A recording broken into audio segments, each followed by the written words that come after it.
philosophers who influenced the framers, Thomas Hobbes and John Locke. Georgia Standards SSCG2 Demonstrate knowledge of the political philosophies that shape the development of U.S. constitutional government. Part B. Analyze the impact of the writings of Hobbes, Locke, Rousseau, and Montesquieu on our concept of government. In this content module, we will study Hobbes and Locke. If we look at the timeline, one can see that Leviathan by Thomas Hobbes and Locke's second treatise were published approximately at the midpoint in history between the first English settlement in America at Jamestown in 1607 and the Declaration of Independence in 1776. Thomas Hobbes and John Locke were influenced by their witnessing the power struggles during the 1600s between kings and parliament in Great Britain. Hobbes saw the vicious civil war in the 1640s and 1650s, where Parliament dethroned and beheaded Charles I and witnessed the resulting triumph of Parliament's Oliver Cromwell. As a result, Hobbes became an unabashed supporter of strong absolute monarchy. He proclaimed it necessary in order to prevent the evils of civil war and anarchy. That same civil war also prompted many in England to seek refuge in the American colonies, which mostly escaped the effects of the Civil War. Thus, the evils of civil war and ensuing anarchy were well known to American colonists, either firsthand or via knowing someone who left England because of it. John Locke, writing somewhat later, also saw Parliament dethrone another Stuart king, James II, and assert its powers to ask Dutch stadtholder William of Orange and his wife, Princess Mary, to assume the throne under Parliament's conditions. This assertion that even kings must be bound by the laws of England and Parliament left a deep impression on John Locke and the American colonists. As many of the colonies were created on the basis of royal charters issued by the king, the colonists often proclaimed that these charters were binding laws, even on subsequent kings and queens as well as Parliament. In addition, Locke's ideas that rulers exist primarily to protect the rights of their subjects became a popular one in the colonies. Thomas Hobbes and the title page of Leviathan, his best-known work.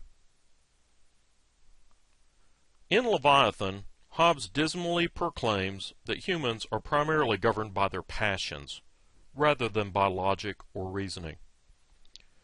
Human passion for Hobbes rests in maximizing pleasure and minimizing pain.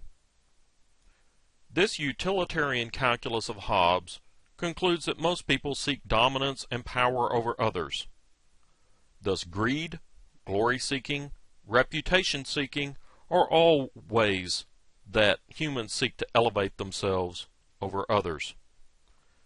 In nature, Hobbes claims that human society and lives were, as Hobbes pungently puts it, short, brutish, and nasty. Thus rulers who ruthlessly make their subjects follow laws represent the triumph of law and order over passions. Because Hobbes assumes that humans naturally seek to dominate each other, and this conflict is hurtful to overall society, he proposes certain ground rules are necessary. Society and government exist to force humans to restrain their evil passions. Equality among humans is that of being equally dangerous to others as potential murderers. Because the human fear of death is universal, governments and rulers can use that fear to force compliance with laws. Hobbes' bleak outlook rejects the idea of natural law, morality, or even justice as illusions, as he is a materialist. Instead, for Hobbes, the only universal natural right is to try to preserve one's own life, which is instinctive to humans. Thus, Hobbes' ideal state is that of an absolute ruler who has enough power to crush internal enemies that promote civil unrest and to protect a society from external rulers in order for that society to survive. Once a ruler is placed on the throne, constraints on a ruler, even that of religion, become dangerous, as it might promote civil war and ensuing anarchy. As humans institute society to protect their lives, once instituted, all rights of individuals are surrendered forever to that government, so that government can preserve that society. In doing so, it saves the lives of most of its societal inhabitants by preventing slaughter and evilness of anarchy. Hobbes promotes an absolute monarch as ideal because it means one person owns the country, which causes the ruler to preserve society as their property, and that a single ruler can rule with better information and act with secrecy and speed. Future succession to the throne is controlled by heredity, which avoids succession problems. Hobbes's social contract is so dismal, it spawned an adjective of Hobbesian to describe his pessimistic bargain where individuals pledge their lives and all of their liberty to a ruler in order for a better chance at survival. Hobbes so fears anarchy that all else is secondary to the requirement of an all-powerful monarch to restrain the people in their realm.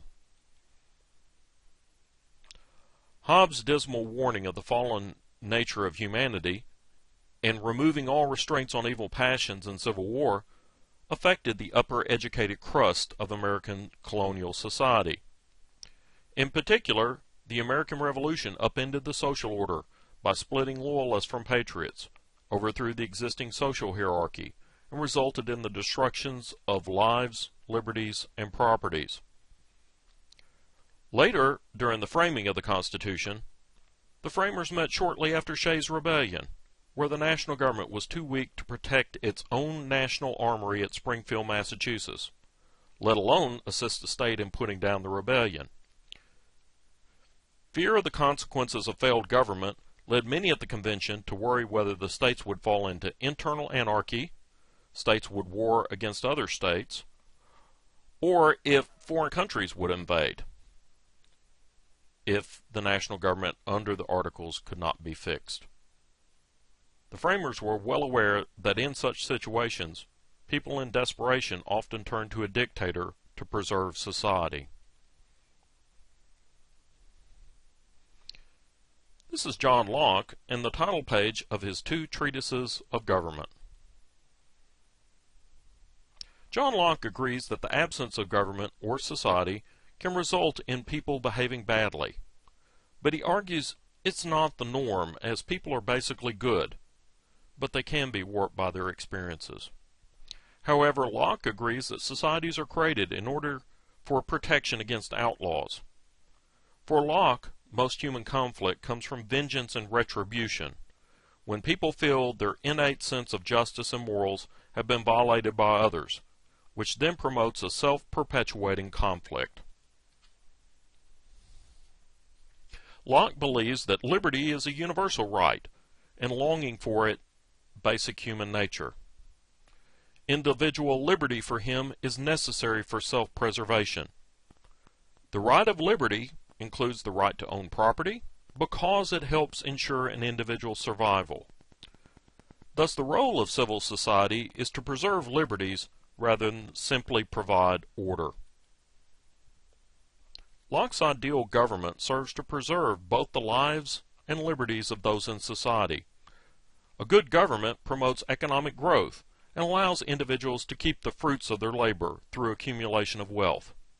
However, Locke is not a laissez-faire economist and dislikes idleness because it hinders the overall wealth of society. Locke rejects the idea of Hobbes that government should be a parent to its incapable citizenry. Instead, Locke argues the relationship between government is like an employer-employee relationship. Unlike Hobbes, Locke believes the source of all political authority rests with the people in society, and that an absolute monarchy is incompatible with that fact. Because society rests on popular consent, the people should be free to reorganize their government and fire their rulers if that is what they wish. Locke and Hobbes agree that government must have a monopoly on coercive force in society to protect that society from internal and external enemies. However, Locke also believes that government powers must also be checked and intimidated from the citizenry. Such a government that fears its own citizens is less likely to become a tyranny.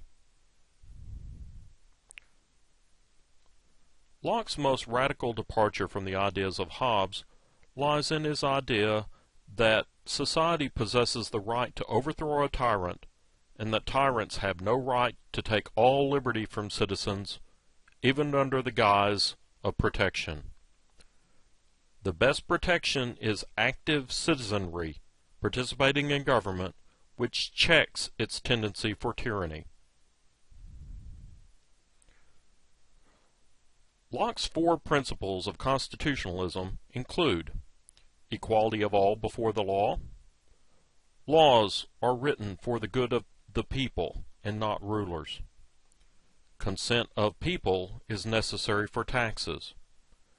And the legislative power must be held separate from the executive and cannot be delegated.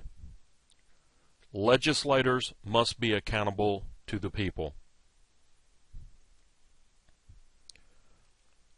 A good government, then, must have separation of powers, and also different political institutions which share governing powers. Locke's influence was widespread among American society before and after the Revolution. For them, liberty is a key phrase that requires a government to act to protect people from lawbreakers, but to do so in such a way that the liberty of innocent others does not vanish. Thus the phrase ordered liberty became popular. The idea that government power comes from willing acceptance by people of the social contract between those selected to rule and society requires rulers to accept that their rule may be terminated if it becomes a tyranny. Government is, as an apocryphal quote by George Washington puts it, like fire, a dangerous servant and a fearsome master.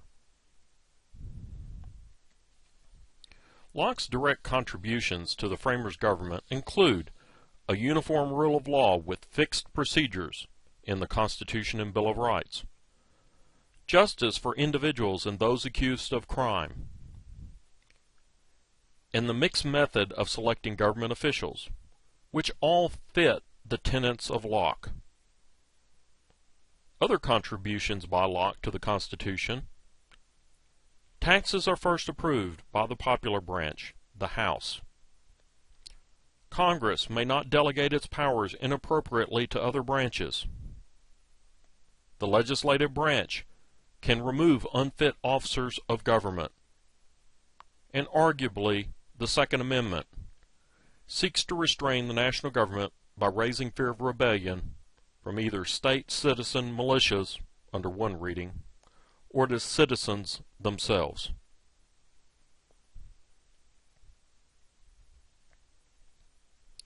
Sources: